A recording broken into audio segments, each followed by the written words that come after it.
There's an actionable step that I think you should take right here, right now, and that you should continue doing every single day for the rest of your life. That is to never put your phone in your pocket again. There was a book written by an entrepreneur that you may have known of. His name's Tim Ferriss. He wrote The 4-Hour Workweek. He also wrote another book that you've probably not read, and the book title was The 4-Hour Body. And inside of this book, he gave these weird hacks for you to improve your body, and one of them was a way to double your sperm count, which also increases your testosterone. And it was by not keeping your phone in your pocket. So this guy, he's like an entrepreneur author, he ended up finding that he had like a pretty bad sperm, and he has multiple tests. He tries to change his lifestyle, but nothing really works. Then he eventually sees some papers that show that the phone radiation can cause testicular cancer. So he tries that. Instead of keeping his phone in his pocket, he gets like one of those runners, you know, like the armband that runners sometimes use, and they keep their phone in there. He starts just keeping his phone in there. Testosterone and sperm instantly shoot up. This book he published, I believe it was over 10 years ago.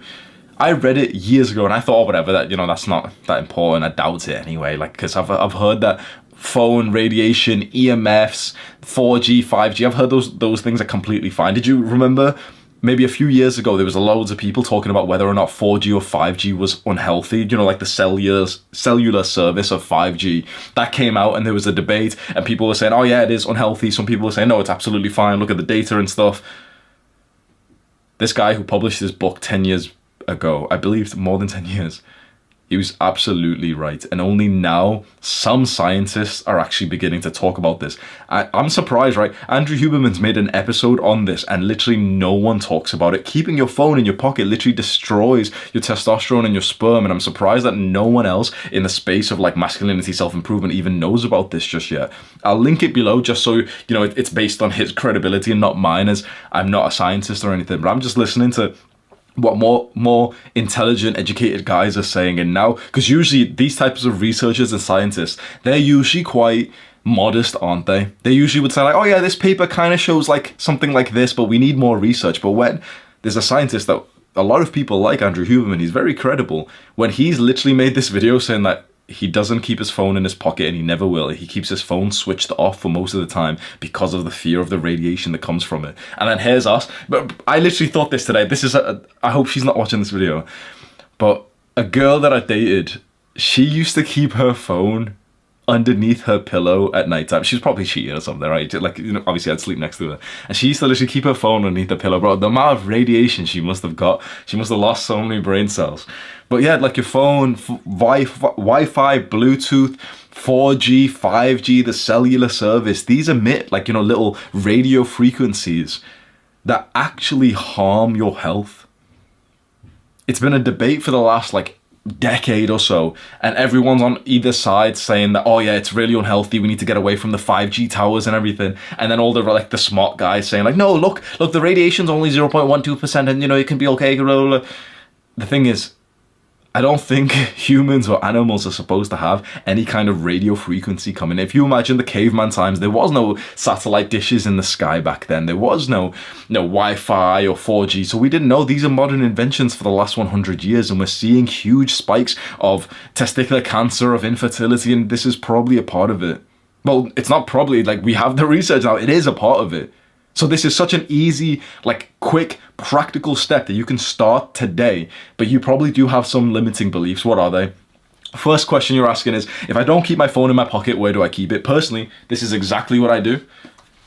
I just hold my phone like this, like literally wherever I am, my phone's just like this. Like, so if I'm walking somewhere, I'll demonstrate walking for you. Like, I'm just holding my phone like this. If I'm in the gym, I'm still holding my phone like this, but then when I'm actually doing the set, I'll put it down on the bench or on the floor underneath me or on like the little seat there or on the side somewhere there. To be honest, I only really go to the gym, so if I'm in the car or something, then what I'll do is I won't put it. I saw a friend, so I went for a hike. This is a side note, but bro, I went for a hike a few weeks ago, and my friend who was driving, he literally, I saw him grab his phone and he literally put it like between his legs, like just over his balls, like, you know, he had the map on or something. And I literally, like, without even being weird or gay, I reached between his lap, grabbed his phone and put it to the side. I was like, you shouldn't keep it there. And we just looked at each other like it was fucking weird, that it was just inappropriate that I just like grabbed his phone between his crotch. But genuinely, that is actually a big risk for you.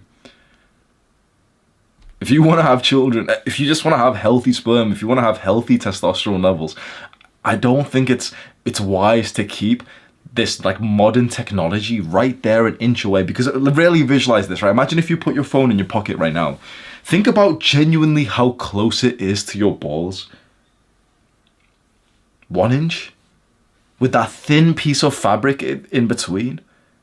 I had read, and I'm not sure how accurate this is, but that the radio frequencies, imagine like, you know, what the issue is, that actually drops off exponentially because it spreads through distance. So what this means is your phone being literally 1 or 2 inches away from your balls is harmful because it's so close. But all you have to do is just move it a few inches away, and that will actually mean that it's exponentially less harmful because the kind of radiation frequency kind of thing, that kind of like disperses because there's a bit of distance. So don't keep it. Like, when we say it like this, does it seem smart to keep a piece of technology that emits some kind of radio frequency that connects to the internet and Bluetooth and cellular service 1 centimeter away from your testicles? Does that really seem smart? Now that I've asked you like this, it probably doesn't, right? So the easiest thing is literally just hold your phone like this. And I thought to myself, what if someone says, oh no, but like I live in a rough area and I might get robbed? Bro, if you live in that kind of area where you might get robbed if you're holding your phone, you would have gotten robbed if it was in your pocket anyway. It's not like there's a robber there who was going to rob you and he's like, oh yes, it's not in his pocket. Because if it was in his pocket, I wouldn't have. And then, you know, he sees you just like put it in and he's like, oh man, oh, I've got to go find another guy now who doesn't have his phone in his pocket. Like, if you live in that kind of place where like you're seen as a target because you're holding your phone, you'll probably get robbed if it was in your pocket too. And if anything, bro, if you're holding it, it's probably harder to steal. Like at that point, it's like, okay, this is a weird example we dive in deep to, but at that point you'd actually get like full on like assaulted, robbed, for them to snatch it from your fingers. But if you're holding your phone, it's probably harder for someone to take it from your hand than it is for someone to take it from your pocket. Pickpocketers are very common in a lot of countries. For someone to take it from your hand when you've already got like a grip on it, that's like a full-on confrontation where he's pulling it, you're pulling it. At that point, it's like, it's a PvP-enabled society you're living in, and you've got less worries than like, oh man, it might be logistically easier for them to take my phone off me if I'm holding it and I've got a weak hand grip. The second thing then you might say is, well,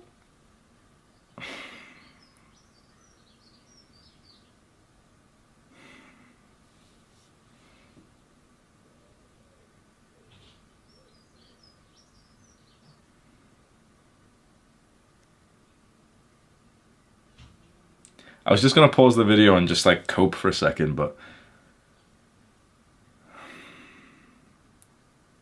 because the next reason why I can imagine most people wouldn't follow this advice, to clarify, there's a limiting belief, which is probably a very common one, which you probably have in your mind right now.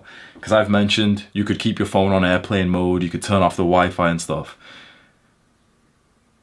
And probably the number one complaint about that is like, oh, but you know, like I want to keep I don't want to put my phone on airplane mode. I want to keep it on because, you know, I might get a message, I might get this, I might get this. And it just made me think so deeply about the state of the world and the kind of lives we're living, where we're literally willing to sacrifice not only our health, but really our purpose of life to carry on the bloodline, to have children. We're willing to sacrifice that for a bit of connectivity so that we can get the message instantly instead of when we turn off airplane mode to actually use our phones. Because when I tell young people this very often, my phone's always on airplane mode. It's always on airplane mode. My computer usually is as well. In fact, at home, I literally have the Ethernet cable, you know, like the internet cable. It's plugged in. I had to buy the biggest one, like 50 meters. It's plugged in downstairs. My room's the furthest one away. And I could just have Wi-Fi, but I literally got like my dad to put it in underneath the carpet flooring all the way up to my room because I didn't want that extra like radiation just like fucking frying my brain or something. Which, this seems dramatic, but for the sake of protecting your health, is it really? Can you be too dramatic in improving your health? Can you really? Like, some people say you can. Those are people who don't actually think that health should be a priority. So with the advice that I give, I'm often seen as an extreme guy. My phone is on airplane mode 24/7, apart from like the specific moments I go on my phone for something. I turn off the airplane mode, for example. I send the message that I need to send. Your phone updates, you receive the messages that you got. I've got 3 missed calls, so I look through them, check the voicemail, and I do that maybe 10 times a day. Is that like, that seems so different from everyone else, but really just think to yourself, how much would that negatively impact my life, really? Because I'm still replying to the people who I want to reply to. People are calling me and then just leaving a voicemail, or they're not leaving a voicemail, but then there's a missed number, so I literally just call that back. Oh, hi, you called me yesterday. Oh, okay. What am I missing out on? I think our brains have been injected with so much FOMO that for you to even consider something like not keeping your phone next to your balls, not having your phone emit all this radiation, not sleeping with your phone underneath your pillow, that seems kind of like scary for us, which is just so sad, because I totally understand why we get this FOMO, because we've started to associate our phone's usage genuinely with our social lives. It's like your tribe is now through the phone, and so if you take a step back through your phone or your computer and you're going on to like a dopamine detox, it feels hard to take a step back from social media, for example, because we've started to associate social media with our actual social connection, because it kind of is these days. But then when you think about the benefits of the life that you've gotten now that you use social media less since you've been watching my videos, it's worth it, right? I think this is the next step. And again, it seems kind of strange what I'm telling you, which is never keep your phone in your pocket again. Your phone's normal state should be that it's on airplane mode, and you purposely turn it off airplane mode with like something in specific in mind. And by the way, that's also an awesome way to just reduce your screen time as well, because you've just got intention. I literally will grab my phone for a purpose, thinking of one specific person to message, or, you know, to check this one thing, and I will turn off airplane mode and do that, and then turn it back on. I didn't miss out on anything in the meantime. Being disconnected from, you know, all the people around the world on your phone, it's like, it's not as bad as it seems, you know. Sure, you don't reply to someone as fast as possible, but the amount of extra focus that you get, the improvement to your mental health, and now we know through research, your physical health, your sexual health. It's a shame that more people don't follow this. Because even whilst I'm saying this, even whilst you're like nodding your head thinking, oh yeah, this is right, you know, normal people won't follow this, bro, there's a chance that you won't either. Because your phone's still on the normal mode, isn't it? It's not on airplane mode right now, is it? Now, you might cope and might say, yeah, I'm going to turn it on airplane mode right now, you know, with a bit of like a bit of aggression. Yeah, I'm going to do it right now. That's not going to do shit, bro. That's not going to do shit.